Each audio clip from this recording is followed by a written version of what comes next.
के बाद आपको एक दफ़ा फिर वेलकम कहेंगे। जिन लोगों ने हमें अभी ज्वाइन किया है, आपको हम बताते चलें कि हम एक अजीम रहनुमा को खराज तहसीन पेश करने के लिए, खराज अकीदत पेश करने के लिए आज आपकी टेलीविज़न स्क्रीन पर लाइव मौजूद हैं। हम बात कर रहे हैं सैयद अली शाह गिलानी के हवाले से। उनकी तीसरी बरसी है, उस पर हम उनको खराज अकीदत पेश कर रहे हैं। हमें कुछ और मेहमानों ने ज्वाइन किया है, सबसे पहले उनका तारुफ करवा देती हूँ, फिर हमारे नुमाइंदे अदील हमें ज्वाइन करेंगे मुजफ्फराबाद से, उनसे भी इस हवाले से बात होगी। तो स्टूडियो में हमें ज्वाइन कर चुके हैं शेख अब्दुल मतीन साहब, एक तवाना आवाज़ हैं, सीनियर हुर्रियत रहनुमा हैं, किसी तारुफ के मोहताज नहीं हैं। बहुत शुक्रिया शेख अब्दुल मतीन साहब आपका। जमील अहमद खान साहब साबिक सफ़ीर हैं, आप हमें वाया स्काइप हमें ज्वाइन कर रहे हैं, बहुत शुक्रिया जमील अहमद खान साहब सर आपके टाइम के लिए। और स्टूडियो में हमारे साथ मौजूद हैं इश्तियाक अब्बासी साहब, तज्ज़ियाकार हैं, किसी तारुफ के मोहताज नहीं, बहुत शुक्रिया इश्तियाक साहब सर आपका। लेकिन इससे पहले कि हम अपनी डिस्कशन को ओपन करें, हम अदील की जानिब जाएंगे, मुजफ्फराबाद में मौजूद हैं। आज कंट्रोल लाइन के दोनों तरफ जो है वो इस अजीम हुर्रियत रहनुमा को खराज अकीदत पेश करने के लिए कश्मीरी बाहर हैं, नारे लगा रहे हैं, किस तरह से अपने जज्बात का इजहार कर रहे हैं, किस अंदाज में खराज अकीदत पेश कर रहे हैं। अदील हमारे साथ हम ज्वाइन कर चुके हैं, वो हमें बताएंगे इस हवाले से। जी अदील, ओवर टू यू। जी बिल्कुल, आज शाह साहब की जो बरसी है वो कंट्रोल लाइन के दोनों जानब इंतहाई अकीदत और एहतराम के साथ मनाई गई और इस सिलसिले में दारुल हुकूमत मुजफ्फराबाद समेत आज़ाद कश्मीर भर में रैलियों, जलसे जुलूसों और सेमिनार्स का इनेकाद करके जो है वो कश्मीरियों ने शाह साहब के साथ अपनी भरपूर अकीदत और मोहब्बत का जो है वो इजहार किया है। और दूसरी तरफ मैं आपको बताता चलूँ कि शाह साहब जो न सिर्फ तहरीक आज़ादी कश्मीर के सरखेल थे बल्कि उम्मत मुस्लिमा के भी वो अजीम लीडर थे। कश्मीर और पाकिस्तान के अलावा भी जो है दुनिया के किसी भी हिस्से में उम्मत मुस्लिमा पे अगर कोई कड़ा वक्त आया, जैसे बांग्लादेश में जो है वो इस्लामी तहरीकों पर जो दहशत गर्दों ने शिदत पसंदों ने हमले किए, तो उस पर भी उन्होंने भरपूर आवाज़ उठाई। और इसके अलावा जो कहीं भी हुर्मत दीन पे दुनिया में कहीं भी कभी कोई आंच आई, जैसे जो कुरान की तौहीन के वाक़यात हुए, उस पर भी उन्होंने हमेशा जो है वो भरपूर तवाना आवाज़ बने रहे। और इसके अलावा जो पाकिस्तान की अगर बात करें तो उन्होंने हमेशा जो है वो पाकिस्तान के नज़रिया, पाकिस्तान के प्रचारक रहे, मुहाफिज रहे। और ये देखें कि उन्होंने जब एक भरे हजारों के मजमे में एक बूढ़ा नातवा शख्स जो है वो 90 बरस की उम्र में एक भरपूर नारा मस्ताना लगाता है कि हम पाकिस्तानी हैं, पाकिस्तान हमारा है, तो हजारों दिलों को गरमाता है। और यही जो है वो फलसफा है जो सैयद अली गिलानी साहब ने जो कश्मीरियों के लिए एक वाज़ेह सिमत का तयन किया। और इसके अलावा अगर उनकी जदोजहद की अगर आप बात करें तो उनकी सारी ज़िंदगी जो है वो कश्मीर की जो तहरीक आज़ादी कश्मीर से इबारत है। और उन्होंने हमेशा कश्मीर की जो सियासी बुनियादों पर अक़वाम मुत्तहिदा की करारदादों के मुताबिक हल की बात की। और जो भारत का जो दहशतगर्दी वाला बयानिया था उसको अलग करके जो है वो तहरीक आज़ादी कश्मीर का प्रचार करते रहे। भारत का जो इस्तेमारी हरबे हैं उनके पर्दे चाक करते रहे और कश्मीरियों के जो दिलों को गरमाते रहे हमेशा। जी बहुत शुक्रिया अब्दुल। अदील अहमद खान, नुमाइंदा PTV हमारे साथ मौजूद थे, मुजफ्फराबाद से हमें आगाह कर रहे थे वहाँ किस किस्म की आज सरगर्मियाँ रहीं जिसमें उन खराज अकीदत पेश किया गया सैयद अली गिलानी को। शेख अब्दुल मतीन साहब, correct me if I am wrong कि आप सैयद अली गिलानी के जेल के साथी भी रह चुके हैं, 2 साल से ज़ायद अरसा आपने उनके साथ जेल में गुजारा। थोड़ा सा उस दौर का हमें वाक़यात कुछ बताएं कि किस किस्म की शख्सियत वो रहे और जेल में क्या क्या आप लोगों के साथ होता रहा। बिस्मिल्लाहिर्रहमानिर्रहीम, अल्लाहुम्मा सल्ली अला मोहम्मद व आलि मोहम्मद। जैसे कि आज हम अपने अजीम कायद, अजीम रहनुमा और तहरीक जो कश्मीर है अलम-बरदार यानी सैयद अली शाह गिलानी साहब की तीसरी बरसी मना रहे हैं। क्योंकि आपका जो सवाल है पहले मैं उसी तरफ डायरेक्ट जाऊंगा, वो ये है कि मेरी ज़िंदगी का जो सबसे कीमती वक्त है या असासा है वो आयाम है जब मैं सैयद अली शाह गिलानी मरहूम के साथ जेल में रहा। क्योंकि हम जो है रियासत के बाशिंदे हैं, हिंदुस्तान तो कोई भी कानून पहले मानता नहीं है, हालांकि रियासत के उस वक्त के कानून के मुताबिक कोई भी रियासती बाशिंदा जो है वो रियासत से बाहर हम उनको नहीं रख सकते थे जेलों में। लेकिन पहले वायलेशन तो पहले भी हिंदुस्तान करता रहा, तो हमें फिर यानी जो मकबूजा जम्मू कश्मीर है वहाँ हम मुख्तलिफ़ जेलों में उस वक्त थे। वो मैं हीरा नगर में थे, वो दूसरी जेल में थे। तो हमें बहुत सारे जो कश्मीरी है उनको शिफ्ट किया गया। यूपी जो है एक हिंदुस्तान की रियासत है, वहाँ इलाहाबाद जो है वो वहाँ एक नैनी जेल है, उसमें हमें उन्होंने गिरफ़्तार किया। वो एक लंबी स्टोरी है किस तरह उन्होंने रखा है, क्योंकि उस हवाले से हमारे अजीम कायद ने एक किताब भी लिखी है जिसको कहते हैं रोदादी कफ वापस, उसमें उसने उस सूरत हाल को पूरा यानी शाया किया है कि किस तरह हमारे साथ सलूक किया गया। लेकिन जो मैं उनके साथ वहाँ पे रहा तो मैंने जो उनको पहले पाया है एक शफीक बाप की तरफ, तो दूसरा जो है एक बहुत ही अजीम मौलम की तरफ, क्योंकि हमें जब यानी जो पहले सख्तियाँ थी बाद में हमें मिलने देते थे, तो उन्होंने वहाँ पे हमें इकबालियात पढ़ाना शुरू कर दिया। तो उनके जितने भी इकबाल के जो अशार भी है उनको जब वो बयान करते थे, फिर जब वो तशरीह करते थे, तो उसका मतलब भी होता था इनकलाब और जो है यानी अज़्म मुसलसल करे, पुख्ता इरादा करे, यकीन महकम हो। तो उस हवाले से गिलानी साहब का जो फरमान था वहाँ पे, वो ये है कि हमें अपने जो उसूल हैं उन पे कभी भी कंप्रोमाइज़ नहीं करना चाहिए, हालात कैसे भी हो, लेकिन अपने उसूलों से कंप्रोमाइज़ नहीं करना चाहिए। तो हम इसीलिए देखते हैं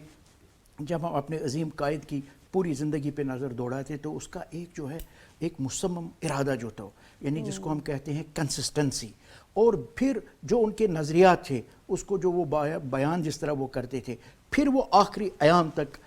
उस पे रहे हैं। इसीलिए हम देखते हैं कि हिंदुस्तान को जो खौफ और डर था जब वो हयात थे, यानी 12 साल से ज़्यादा उसका जो है अरसा इसमें जेलों में गुजरा है, और सालों साल को उनको नज़रबंद किया गया है। यानी वो जो नज़रबंदी है वो भी एक जेल की मानंद ही था, उनको हर लिहाज से पाबंदी थी। फिर अल्लाह को, क्योंकि कुल्लु नफ्सुन ज़ालिक़तुल मौत, जब वो 2021 में यकम जुलाई को यानी अल्लाह को प्यारे हुए हैं, अल्लाह के लिए मुलाकात के लिए गए हैं, तो हमने क्या देखा, जो खौफ और डर हिंदुस्तान को था उनके मतलब इंतकाल करने के भी वही रहा है। इसलिए हम देखते हैं उनके जनाजे में चंद लोग जो उनके वहाँ पे थे उनको शिरकत की इजाज़त दी गई, जो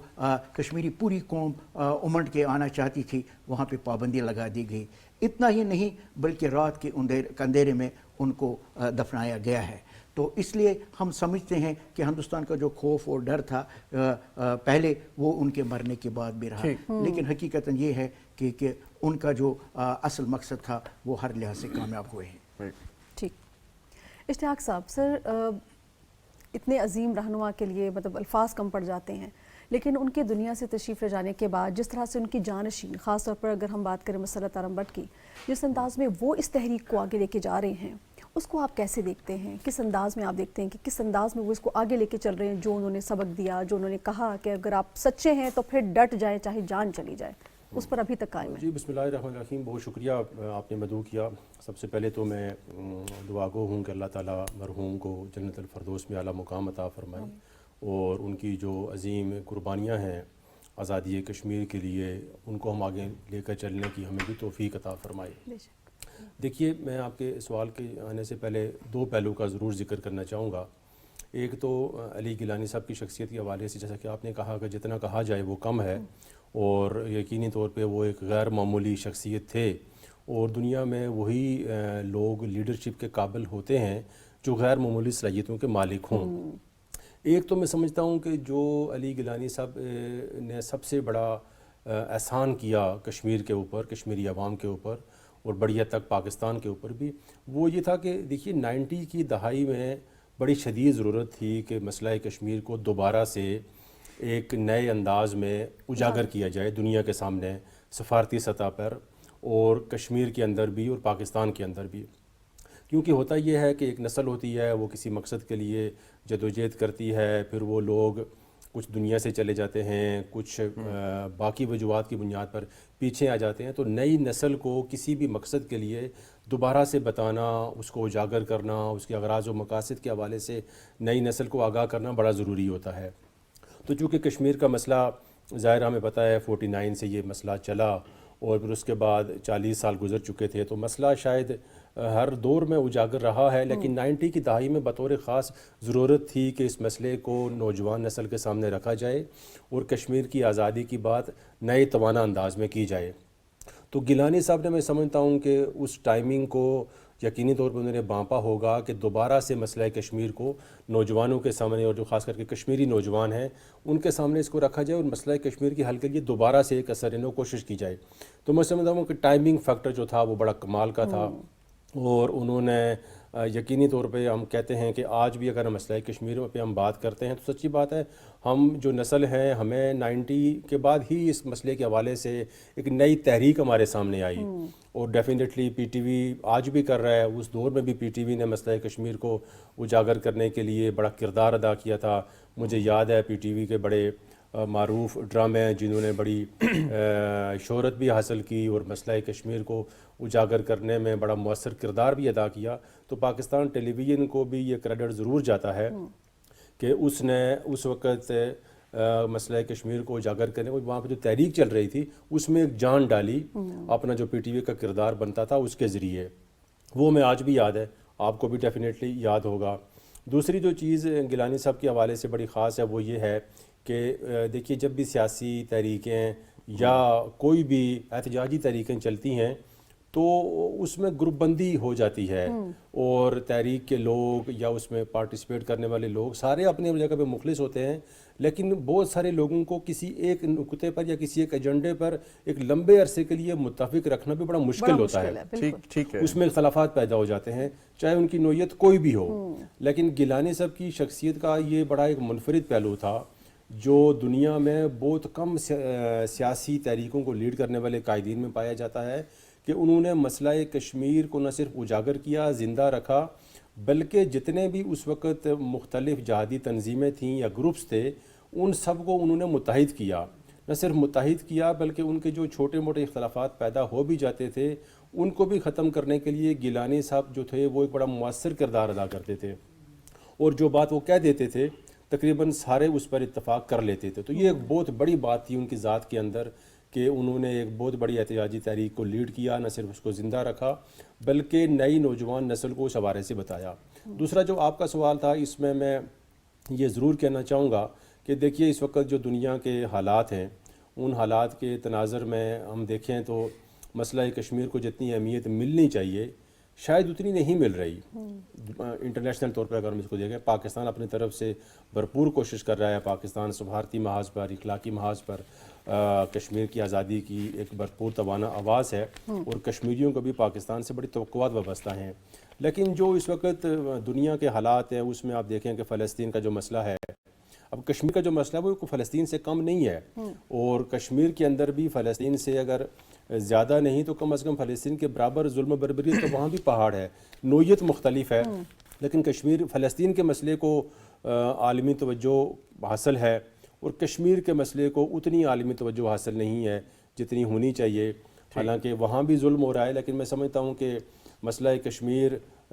دنیا کی زیادہ توجہ چاہتا ہے۔ وجہ اس کی یہ ہے کہ یہ دو ایٹمی ریاستوں کے درمیان، دو ایٹمی ممالک کے درمیان ڈسپیوٹ ہے۔ جی معذرت 1 منٹ روکتا ہوں کہ ایمبیسڈر صاحب کو بھی اگر ہم شامل گفتگو کر لیں۔ ایمبیسڈر صاحب ابھی یہ بات کی امتیاز صاحب نے، اشتیاق عباسی صاحب نے، کہ وہ اہمیت حاصل نہیں ہے مسئلہ کشمیر کو جو مسئلہ فلسطین کو انٹرنیشنلی ملتی ہے جس طریقے سے کو ہائی لائٹ کیا جاتا ہے۔ آپ کا جو سفارتی کیریئر ہے یا آپ کا جو تجربہ ہے وہ کیا کہتا ہے؟ اگر واقعی ایسا ہے تو کیوں ہے؟ جی ہاں، اس کی بہت سارے عوامل ہیں، لیکن پہلے اس وقت بات ہو رہی ہے ایک عظیم قائد سید علی رضا گیلانی صاحب کی، جو کہ دنیا میں اگر دیکھا جائے تو اس ڈیفینیشن پہ پورے اترتے ہیں، اس تاریخ پر پورے اترتے ہیں، جو کہ ایک حق اور سچ کی آواز اور فریڈم فائٹنگ کے لیے جو ایک استعارہ ہیں، وہ شخص جو ایک باکردار، ایک معلم، ایک مفکر اور ایک مقرر، جس نے تمام گروپوں کو یکجا کر کے اور دنیا کے ان تمام انٹرنیشنل قوانین کو ملحوظ خاطر رکھتے ہوئے جنہوں نے ایک تحریک کی، وہ تحریک کو یکجا کیا اور اس طریقے سے چلائی کہ ان کی آواز کی گونج آج بھی وہ جو نئی نسل کے جو اس وقت نوجوانان ملت ہیں کشمیر کے، ان کے کانوں میں گونج رہی ہے۔ تو وہ جو اپنی ایک اثر چھوڑ گئے ہیں معاشرے پر، تو یہ تحریک اسی انداز میں میں سمجھتا ہوں چلتی رہے گی۔ تو اب رہا سوال کہ دنیا اقوام فلسطین کے حوالے سے اگر آپ دیکھ رہے ہیں تو فلسطین کے حوالے سے بھی اگر دیکھا جائے اور اس کو اگر ہم پیرلل ڈرا کرنے کی کوشش کریں، پہلی بات تو یہ ہے کہ اس میں انٹرنیشنل قوانین کے حساب سے جو وہاں سیکیورٹی کونسل کی ریزولوشنز تقریباً 11-12 کے قریب پاس ہوئی ہیں، اس کی بھی پاسداری نہ کی گئی، اور یہاں فلسطین کے ساتھ ساتھ کشمیر میں بھی شروع سے لے کے اب تک جتنے بھی سیکیورٹی کونسل کے ریزولوشن پاس ہوئے ہیں اس کی بھی پاسداری نہ کی گئی، اور یہی سید علی رضا گیلانی نے یہی آواز اٹھائی کہ بھائی آپ اپنے ریزولوشنز کے مطابق اس پہ عملداری کراتے ہوئے یہ ظلم و بربریت بند کریں۔ اور سب سے بڑی بات یہ ہے کہ آپ کے سوال پہ میں آ جاتا ہوں کہ انہوں نے اس کو انٹرنیشنلائز کرنے میں ایک بہت فعال کردار ادا کیا کشمیر کے معاملے کو، جو کہ انٹرنیشنل ڈسپیوٹ کا سب سے کلیدی ایک اس وقت ایجنڈا ہے سیکیورٹی کاؤنسل کا، اور اس کے بعد فلسطین کی باری آتی ہے۔ اب رہا سوال کہ فلسطین ہائی لائٹ کیوں ہو رہا ہے؟ فلسطین کی ہائی لائٹ ہونے کی آج کل جو وجہ ہے وہ یہ ہے کہ فلسطین کو جو یورپین یونین ہے اس میں فلسطینیوں نے اور فلسطینیوں کے جو جتنے بھی ان کو سپورٹ کرنے والے ہیں انہوں نے میڈیا کو بہت زیادہ فعال رکھا ہوا ہے، پبلک ڈپلومیسی کو بہت زیادہ فعال رکھا ہوا ہے۔ ہم نے دیکھا ہے کہ کشمیر کے معاملے میں پبلک ڈپلومیسی اتنی فعال نہیں رہی، اور وہ میں کیوں کہہ رہا ہوں کہ کشمیر کے معاملے میں جو ڈوسیئر بنے ہیں وہ فلسطین سے بھی زیادہ مربوط اور مضبوط ہیں، اور یہ ڈوسیئر میں پاکستان کے ڈوسیئر کی بات نہیں کر رہا ہوں جو 131 صفحوں پر ہم نے اقوام متحدہ کو دیا ہوا ہے، وہ تو ہے ہی ہے، لیکن اس سے بڑھ کر جو ہیومن رائٹ کمیشن کی 2 رپورٹس ہیں جو اتنی ہی ضخیم قسم کی رپورٹس ہیں، جس میں وہ تمام معاملات دیے ہوئے ہیں ہیومن رائٹ کے حوالے سے، انڈیا کی ظلم و بربریت کے حوالے سے، اور جو انٹرنیشنل قوانین کی دھجیاں اڑائی جا رہی ہیں اس کے حوالے سے، وہ تمام محرکات رپورٹ میں موجود ہیں۔ تو ہم نے اس کو پبلک ڈپلومیسی کے تحت پاکستان نے بھی اس کو مزید کیا جا سکتا تھا، اور دنیا اقوام نے اس دستاویز کو زیادہ اہمیت تو جتنی دینی چاہیے تھی وہ نہ دے سکے، اور وہ نہ دے سکے۔ اب آ جاتے ہیں کہ اس کی وجہ کیا ہو سکتی ہے۔ اچھا ایمبیسڈر صاحب، معذرت کے ساتھ آپ کو یہاں پہ روکتا ہوں، ایک وقفہ ہمیں لینا ہے، آپ دوبارہ یہیں سے اپنی گفتگو کا آغاز کیجیے گا۔ ناظرین بریک لیتے ہیں، بریک کے بعد حاضر ہوں گے۔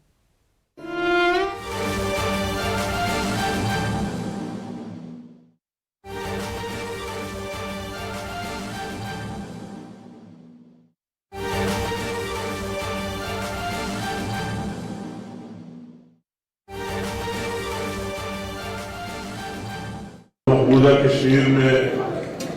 ہمارے بہنیں اور بھائی ان پر جو مظالم لائے گئے 77 سالوں سے، ان کی اس آواز کو نہیں دبایا جا سکتا۔ بہت سے لوگ اس میں شہید ہو گئے، بہت سے لوگ بے گھر ہو گئے، بہت سے لوگ معذور ہو گئے، اور بہت سے لوگ زخمی اور مختلف حالات ان کے گھر مسمار کر دیے گئے۔ جو لوگ وفات پا گئے، شہید ہو گئے، ان سب کو بھی خراج عقیدت پیش کرنا چاہتا ہوں، اور وہ ابھی تک لڑ رہا ہے اور وہی آواز بلند کر رہا ہے کہ کشمیر بنے گا پاکستان۔ ان کو مقررات کے دن کے مواصلت سے آج سید علی گیلانی کی 30ویں برسی ہے، اسی دن کے مماثلت سے میں تو اس کو شہید کہتا ہوں کہ کتنے اس کے ساتھ مظالم ہوئے، کیا کیا اس کے ساتھ کیا گیا، اور ساری زندگی دوسرے لیڈرشپ کی طرح ان کو بھی پابند سلاسل رکھا گیا۔ سفارتی لیول پر بھی ہر وقت اس کے لیے آواز بلند کرے، اور جو مظالم ہوئے اور جو اب بھی ہو رہے وہ اور جگہ ہائی لائٹ کرے اور اس پر ڈٹ کر بات کرے۔ کشمیریوں کے اخلاقی، سیاسی اور سفارتی کوششیں جاری رہیں گے۔ ہر ایک فورم پر ہمارا پرائم منسٹر شہباز شریف صاحب جہاں بھی اور جس جگہ بھی جاتے ہیں، وہ اسی میں ہو، جہاں بھی ہو، یوئے میں ڈٹ کر یہ بات کرتے ہیں۔ یہ کشمیر بنے گا، کشمیر بنے گا، کشمیر بنے گا۔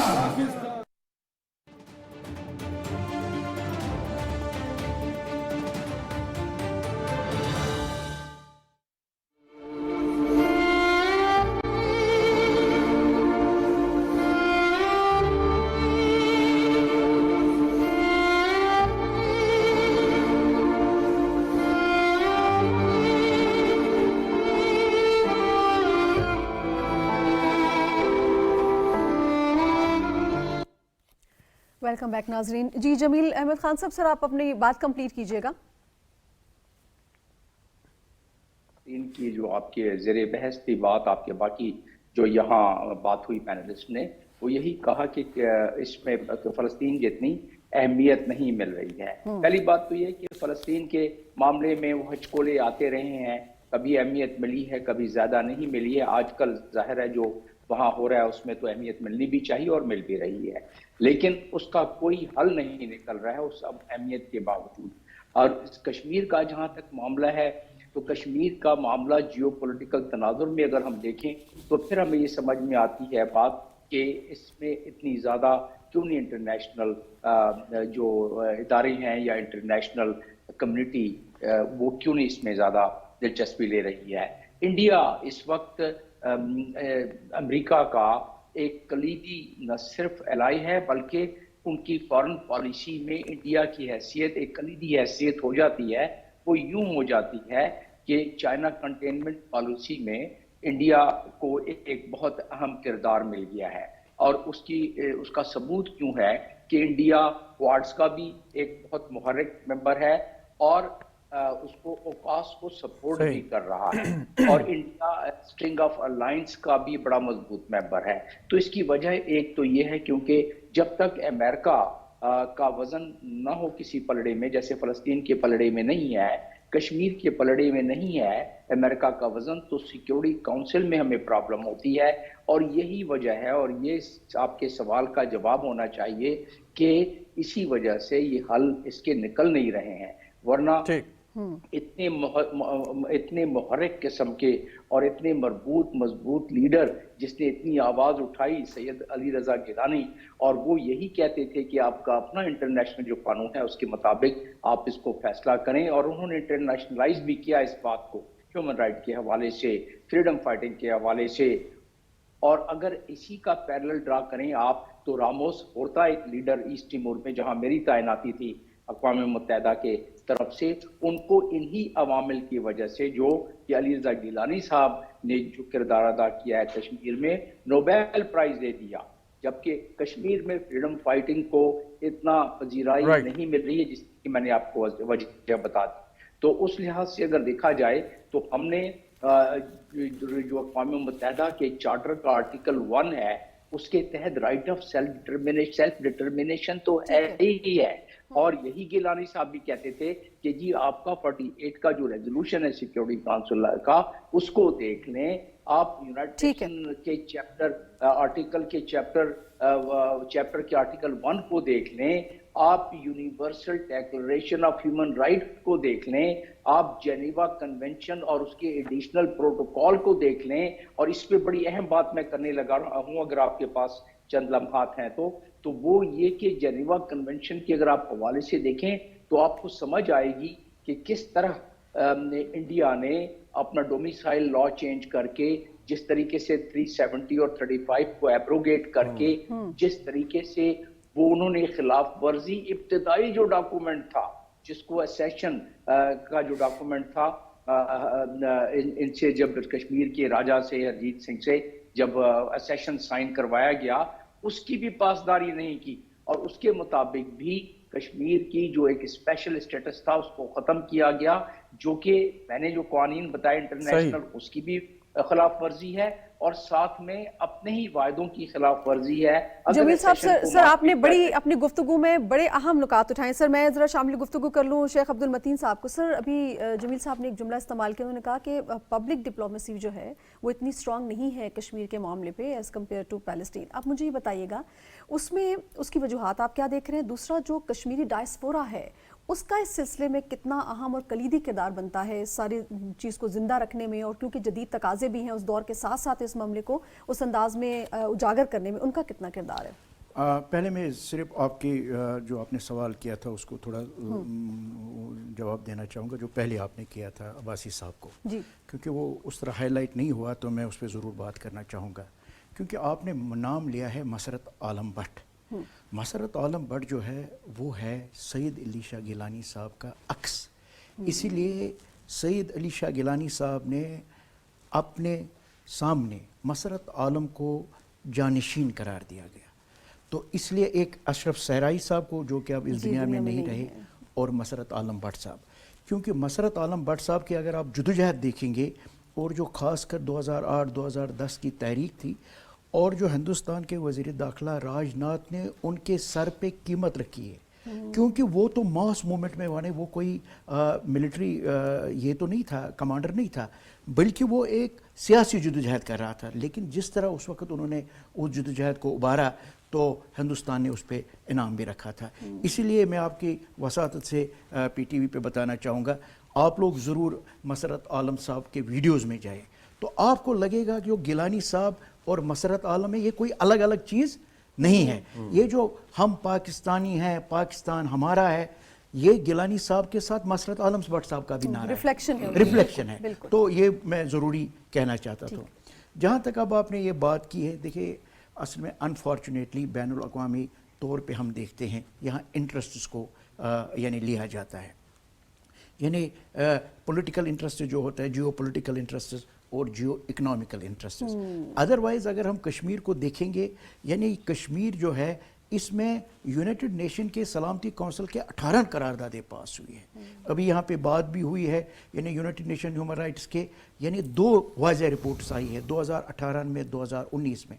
और ये केस कौन लेके गया है, यानी इट वाज इटसेल्फ जो है ये था इंडिया जिन्होंने इस केस को टेकअप वहाँ पे किया है। और न सिर्फ यूएन में उनके जो पंडित जवाहरलाल नेहरू ने वादे किए हैं, या उनके बाद जो दूसरे लोग आए हैं, अपने पार्लियामेंट दिल्ली में भी, और लाल चौक का श्रीनगर गवाह है जहाँ पे उन्होंने इस वादे को दोहराया है। यानी अभी भी अगर पैरिटी के साथ इंटरनेशनल कम्युनिटी जो है अपने इन ज़ाती मफादात को, जो कि बज़ाहिर नज़र तो नहीं आ रहा है, छोड़ेंगे, तो उनकी मुदाखलत बनती है कश्मीर में, यानी वो भारत को रोके। क्योंकि ये जो 2 रिपोर्ट्स में इसमें कहा गया कि हाईएस्ट लेवल पे इंसानी हुकूक की पामाली हो रही है, तो ये एक चीज़ है। जहाँ तक ताल्लुक़ है कश्मीर की तहरीक आज़ादी का, क्योंकि जहाँ तक कश्मीरी आवाम का ताल्लुक़ है, वो इससे ज़्यादा कुछ नहीं कर सकते हैं, क्योंकि इसको इंटरनेशनल लाइज करना और इसको पाई तकमील तक पहुँचाना, जिस तरह पाकिस्तान काम करता है, ये ममलिकत खुदादाद पाकिस्तान का है। क्योंकि हम कश्मीर को, ये जो हमें देखना है, it is a part of Pakistan. हमें ये चीज़ सोचना चाहिए, ये हम किसी और स्टेट को मदद नहीं कर रहे हैं, it is a part of Pakistan, यानी हमारा एक हिस्सा जो है वो भारत के पंजे इस्तिबदाद में है। और इसी को कायद अज़म मोहम्मद अली जिन्ना ने फरमाया, it is a jugular vein for Pakistan, यानी इसकी इफादत ये है। जहाँ तक पाकिस्तान का ताल्लुक़ है, क्योंकि आज जो है हमारे गिलानी साहब की बरसी है,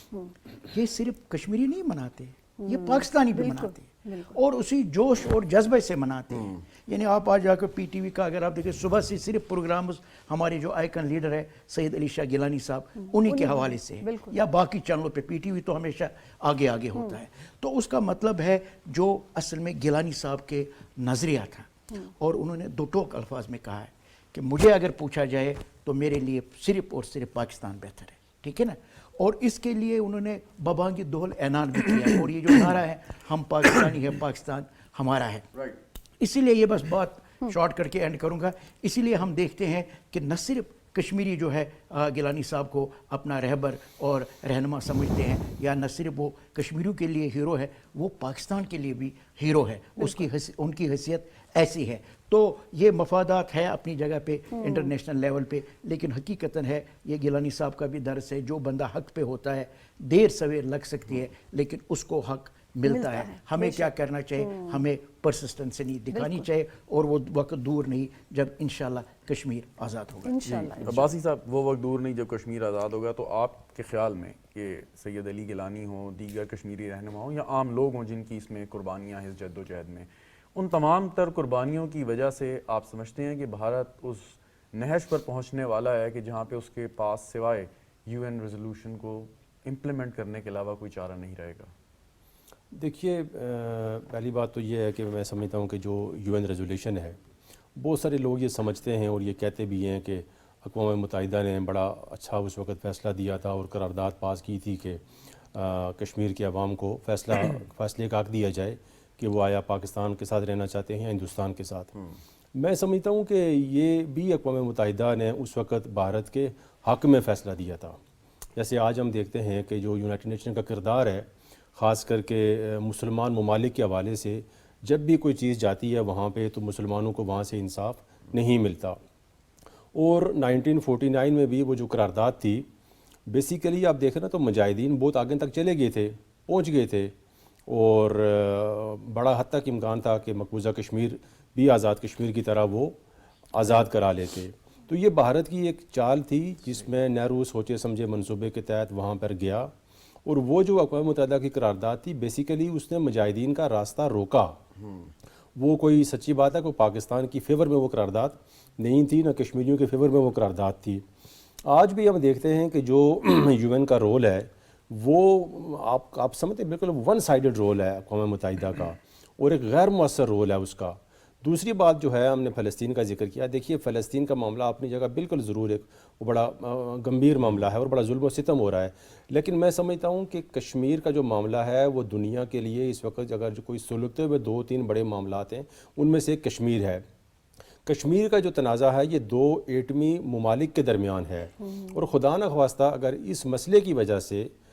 بات آگے بڑھی, اختلافات حل نہ ہوئے, اور یہ مسئلہ اگر کوئی بہت بڑے تنازع کی شکل اختیار کر گیا, کوئی جنگ کی طرف یہ معاملہ مسئلہ کشمیر 2 ممالک کو جنگ کی طرف لے گیا, تو 2 ایٹمی ممالک کے درمیان جنگ کا مطلب پھر آپ سمجھ سکتے ہیں کہ کتنی بڑی تباہی دنیا پہ آ سکتی ہے. لہٰذا اس مسئلے کو اس تناظر میں بھی دنیا کو دیکھنا چاہیے, اور اقوام متحدہ کو بھی دیکھنا چاہیے کہ یہ 2 ایٹمی ممالک کے درمیان بہت بڑا تنازع ہے جو کئی دہائیوں سے چلا آ رہا ہے. شاید ہی دنیا میں کوئی ایسا ہو کہ 2 لیکن ایٹمی اب حل ریاستیں. تو اس کا یہی ہے کہ جو ایک پاکستان کی ریاست کی بھی ایک پالیسی ہے, کشمیری جو لیڈرشپ ہے وہ بھی اس چیز کو کہتی ہے کہ اس مسئلے کا حل صرف اور صرف اقوام متحدہ کی قراردادوں کے تحت ہی ہونا چاہیے, جہاں پہ کشمیریوں کو رائٹ آف سیلف ڈٹرمنیشن ملے.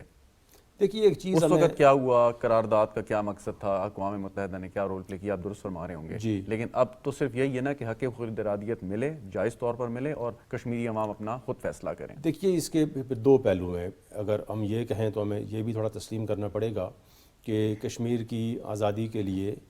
بڑا ضروری ہے کہ پاکستان بھی جو ہے وہ سیاسی اور معاشی طور پر مضبوط ہو. ایک مضبوط ریاست پاکستان ہی کشمیر کی آزادی کی بات کر سکتی ہے. بات تو ہم کرتے ہیں, لیکن ظاہر ہے پھر اس کے لیے جب پاکستان اپنے سیاسی اور معاشی طور پر پاکستان کی ایک کمزور شکل ہمارے سامنے آتی ہے جو کہ بدقسمتی سے ہے, تو اس کا پھر اثر جو ہے وہ مقبوضہ کشمیر پر بھی پڑتا ہے. اور ہم نے دیکھا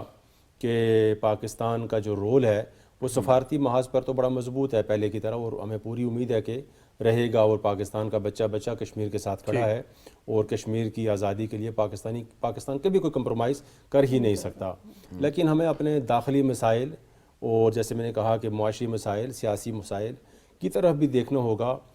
کشمیر کی آزادی کے لیے ریاست پاکستان کا میں سمجھتا ہوں مضبوط ہونا بھی انتہائی ضروری ہے. ٹھیک. جمیل احمد خان صاحب, سر آپ سارے معاملات کو بڑی اچھی طرح جانتے ہیں. جس طرح سے ابھی اشتیاق صاحب نے بھی فرمایا سر کہ دنیا کو اس بات کا ادراک ہونا چاہیے کہ خدا نخواستہ کشمیر کا مسئلہ جو کہ جنوبی ایشیا کے لیے ایک فلیش پوائنٹ ہے, اگر یہ بگڑتا ہے تو پھر معاملہ جو ہے وہ 2 ایٹمی قوتوں کے درمیان ہوگا, اور پھر 2 ایٹمی قوتوں کا مطلب یہ ہے کہ پھر پوری دنیا اس کی لپیٹ میں آئے گی, پھر کچھ بچے گا نہیں. کیا عالمی برادری کو, دنیا کو اس کی سینسٹیوٹی کا ادراک ہے؟ جی ہاں, ان کو ادراک ہے, اور اس کا انہوں نے جو مختلف ڈاٹس کو اگر ملایا جائے تو اس کا ان کو گمان یہ ہے کہ اگر کوئی فلیش پوائنٹ کے نزدیک پہنچیں گے تو بیچ میں عالمی دنیا کود پڑے گی. جیسے پلوامہ کے بعد دونوں ملکوں نے, خاص طور پر پاکستان میں اور انڈیا دونوں نے تیاری کر لی تھی اپنے ویپنز کو تیار کرنے کی اور اپنے تیار رکھنے کی. جب دنیا کو یہ پتہ پڑا کہ کوئی کہیں ایسا نہ ہو کہ دونوں ممالک اس سٹیج پر پہنچ جائیں کہ نیوکلیئر فلیش پوائنٹ بن جائے, تو پھر وہ کود پڑے اور دونوں سائڈوں پر انہوں نے منا لیا کہ اس سے آگے نہ پھیلنے دیں. تو یہ گمان ہے ان کو, لیکن ایک گمان کی حد تک تو یہ مان لیا جائے گا. جب یہ جنگیں ہوتی ہیں تو اس میں بہت ساری باتیں ایکسیڈنٹل بھی ہو جاتی ہیں. تو یہ بالکل ایک ایسی چیز ہے کہ اگر خدا نہ خواستہ دنیا میں کہیں بھی کوئی بھی نیوکلیئر فلیش پوائنٹ اگر آپس میں الجھ پڑے اور کوئی ایک نیوکلیئر ویپن بھی استعمال ہو گیا تو وہ فضا میں تقریباً 57 سے 60 میل تک جاتا ہے, اور 7 دنوں کے اندر پوری دنیا کو اس کے ذرات اپنے لپیٹ میں لے لیتے ہیں, اور دنیا کی ماحول اور دنیا کا کلائمیٹ چینج ہو جاتا ہے. خیر اس کی بڑی لمبی تفصیل ہے تو یہ بالکل دنیا کے لیے بہت فکر کی بات ہے, لیکن میں نے جیسا بتایا کہ اس کی تیاری خاص طور پہ جو بڑے پاور ہیں انہوں نے رکھی ہوئی ہے, اور اسی وجہ سے وہ چاہتے ہیں کہ ساتھ ساتھ وہ جو قانونی طور جو بقول سو کالڈ قانونی طور پر انڈیا, دیکھیں حرکتیں کیا کی ہیں جو ہم بار بار ذکر کرتے ہیں 370 اور 35 آرٹیکل کے ایبریگیشن کا, ساتھ ساتھ اس کی کیا کیا ہے کہ 2020 میں انڈین الیکشن کمیشن نے ڈیلیمیٹیشن کرنا شروع کر دی. ہمارے کشمیری رہنما ادھر موجود ہیں, وہ زیادہ روشنی ڈال سکیں گے, اور اس کے ساتھ ساتھ انہوں نے 6 سیٹیں بڑھا دی ہے جموں کے ایریے میں, اور یہاں دوسری طرف جو ہے انہوں نے 1 سیٹ بڑی مشکل سے بڑھائی ہے, اور ساتھ میں ڈومیسائل دینا شروع کر دی ہیں, پرماننٹ ریزیڈنٹ کو ووٹنگ کا حق دینا شروع کر دیا ہے, جو کہ انسٹرومنٹ آف اسیشن سے لے کے اور جتنے میں نے آپ کو قوانین گنوائے ہیں, جنیوا کنونشن 49 اور ایڈیشنل پروٹوکول کا میں نے آپ کو حوالہ دیا ہے جنیوا کنونشن کا, اس کی بھی خلاف ورزی ہے. اور جب اس کی خلاف ورزی کا مطلب ڈیموگرافک چینج, اور ڈیموگرافک چینج کے بارے میں جو ان قوانین کا میں نے آپ کو حوالہ دیا ہے اس کے مطابق اس کو آرٹیکل اسٹیچوٹ جو انٹرنیشنل کرمنل کوڈ کا ہے اس کے آرٹیکل 20 کے تحت اس اسٹیچوز میں یہ جا سکتا ہے. تو اس کے بڑے خطرناک مضمرات ہوتے ہیں, اور یہ ہوا بھی ہے اس تیمور میں. لیکن میں یہ اس وقت جو آپ کو پہلے میں بیان کر چکا کہ اس کی امپلیمنٹیشن کے 3 طریقے ہوتے ہیں دنیا میں.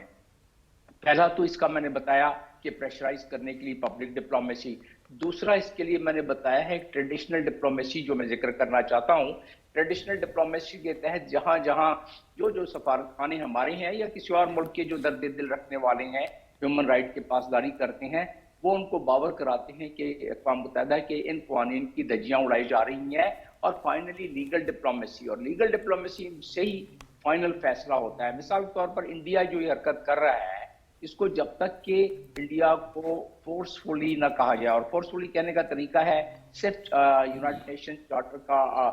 چیپٹر 6 اور چیپٹر 7, 5 بھی ہے لیکن چیپٹر 6 اور چیپٹر 7 ہے. چیپٹر 6 کے تحت سینکشن لگائے جاتے ہیں, لیکن جیسا کہ میں نے بتایا کہ جیو پولیٹیکل تناظر کیا ہے اس وقت, اور اس تناظر کے تحت وہ اپنے مفاد میں خاص طور پہ جو بڑی طاقتیں ہیں, امریکہ ہو گیا اور اس کے الائز, وہ ایسا نہیں کر رہے ہیں. اور اسی کی وجہ سے ہمیں کشمیر میں یہ پرابلم ہو رہی ہے کہ تمام آوازیں دنیا کی ہیومن رائٹس کی کشمیریوں کے فیور میں نکل رہی ہیں. اور اس پہ دستاویز ابھی ہم نے ذکر کیا ہیومن رائٹ کمیشن کا. جب ہیومن رائٹ کمشنر یہ رپورٹ پیش کر رہا تھا پریس کے سامنے تو اس کے آنسو ٹپکنا شروع ہو گئے کہ یہ اتنی جو ظلم و بربریت وہاں ہوئی, اور اس کے باوجود اگر کچھ نہیں ہو رہا ہے تو اس کا مطلب یہی ہوا کہ دنیا کی جیو پولیٹیکل مفاد انڈیا کے ساتھ اتنے جڑے ہوئے ہیں کہ وہ اس ظلم و بربریت کو آنکھ اس پہ بند کر رہے ہیں. لیکن اب معاملہ کسی اور ڈگر کی طرف جاتا نظر آ رہا ہے.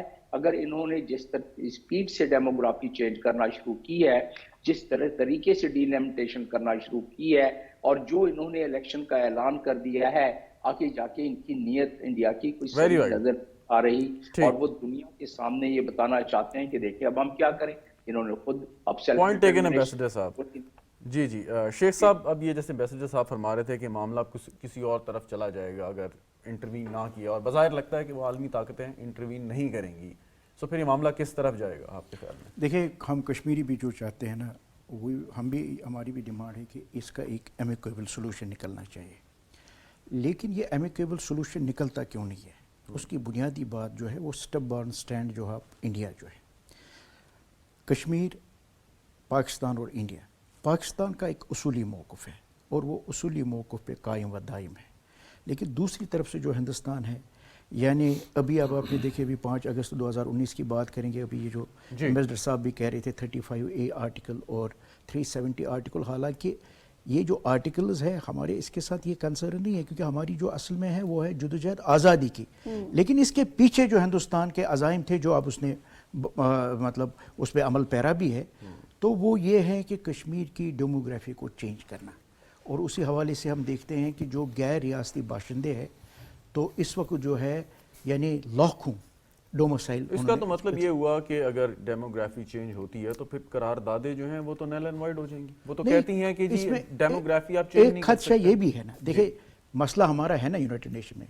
حقیقی خود ارادت کی بات ہم کرتے ہیں نا, UN کی ریزولوشن کی بات کریں, कल ऐसा भी हो सकता है जब भारत को पता चले कि अब हम उस जगह पे हैं, वो कहेंगे आए तो यूनाइटेड नेशन के यही सर यही मेरा आर्गुमेंट सवाल बिल्कुल था ठीक है। कि अगर तो वो चेंज कर देते हैं आबादी का तनासुब, तो फिर ऐसी करारदाद के इम्प्लीमेंट करने का क्या फ़ायदा? वही असल में यही है ना, ये असल में ये अब क्या है, ये एक इंटरनेशनल कम्युनिटी की एक जिम्मेदारी है जो अभी भी इन्होंने जेनेवा कन्वेंशन की बात की है, इन्होंने डिक्लेरेशन की बात की है, यूनिवर्सल डिक्लेरेशन की, ये असल में कुछ लवाजमात है ना जो फोरम्स होते हैं। देखिए लीग ऑफ नेशन हमारे सामने है, वो मसावत पे नहीं चले, उन्होंने उसूलों की पाबंदी नहीं की, तो उसका नाम भी आज नहीं है। और जहाँ तक आपका ये सवाल का ताल्लुक है, देखिए हमें भूलना नहीं चाहिए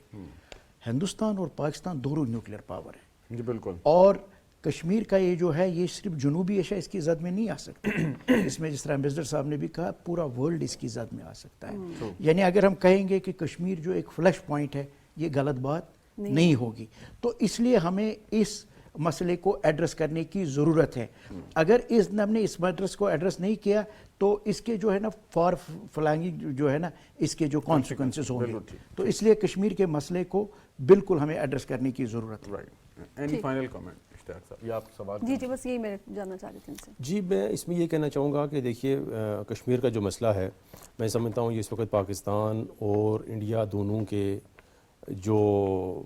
दफाई बजट में भी इसकी वजह से बहुत ज़्यादा इजाफा हम देख रहे हैं, और उस दफाई बजट की वजह से दोनों ममालिक के अवाम की जो फलाई काम है उन पे तवज्जो बड़ी कम जा रही है, और दफाई बजट दोनों ममालिक ने बहुत ज़्यादा रखा हुआ है। तो ये भी एक दोनों ममालिक को सोचना चाहिए। पाकिस्तान तो इसके लिए तैयार है कि हमें अपना वो बजट जो हम दफ़ा के नाम पर और कश्मीर दोनों ममालिक के दरमियान मसला है, उसको अगर दोनों ममालिक कट करके वो बजट अपने अपने ममालिक के अंदर तालीम पर, सेहत पर, फलाह पर लगाएं, तो ये जो 1.5 अरब की आबादी है ये बड़ी ऊपर आ सकती है, बहुत बड़ी आबादी है। लेकिन ऐसा कोई मैच तो नहीं है, एक तरफ 10 लाख फौज है एक छोटे से एरिया में, हाईली मिलिटराइज्ड जोन, तो मतलब कंपैरिजन तो शायद देखिए मसला तो इंडिया के लिए भी है, क्योंकि वजह उसकी है कि बज़ाहिर तो हालत अमन में है, पाकिस्तान इंडिया के दरमियान जंग नहीं है, लेकिन इस फौज को हालत अमन में हर वक्त रेडी रखना किसी मुल्क के लिए इतना आसान तो नहीं होता, और डेफिनेटली इंडिया इस हवाले से बड़ा परेशान भी है। और शायद लेकिन मसला दूसरी तरफ यह है कि चूँकि इंडिया के अंदर आज़ादी की और भी तहरीकें चल रही हैं, तो उनके थिंक टैंक का ये भी ख्याल है कि आज़ाद कश्मीर को आज़ादी दे जाने, नारा भी, स्लोगन भी बना दिया, नारा भी बनाया, लेकिन खालिस्तान की तहरीक चल रही है, बाकी तहरीकें चल रही हैं, उनको ये भी खतरा है कि अगर आज़ाद कश्मीर को आज़ादी दे दी गई तो उन तहरीकों के अंदर भी जान पकड़ी आएगी। ठीक है, बिल्कुल ठीक। बहुत शुक्रिया शेख अब्दुल मतीन साहब सर आपका, इश्तियाक अब्बासी साहब आपका, जमील अहमद खान साहब सर आपका प्रोग्राम में शरीक हुए। नाज़रीन आपने प्रोग्राम देखा, आपका बहुत शुक्रिया। जिस शख्सियत को खराज अक़ीदत पेश करने के लिए आज हम मौजूद हैं, पूरा दिन अगर हम उन पर बात करते रहे हैं तो यकीन कीजिए कि अल्फाज कम पड़ जाएंगे, लेकिन उनकी शख्सियत का अहाता करना नामुमकिन है। उनकी शख्सियत के साथ साथ आज हम जो मकबूजा कश्मीर के बहादुर गयूर अवाम हैं उनको भी खराज तहसीन और खराज अक़ीदत पेश करते हैं कि वो हर गुजरते दिन के साथ अपने खून से अपनी तारीख़ लिख रहे हैं, और इस अज़्म के साथ, इस यकीन के साथ, इस मुसम्मम इरादे के साथ और इस गैर मुतज़लज़ल अज़्म के साथ लिख रहे हैं कि ना भारत उन पर काबिज़ हो सका है, ना हो सकेगा, और ना उसकी ये कोशिश जो है वो कभी बारावर साबित हो सकेगी। हमें इजाज़त दीजिए, दुआ में याद रखिएगा। अल्लाह ने के मान।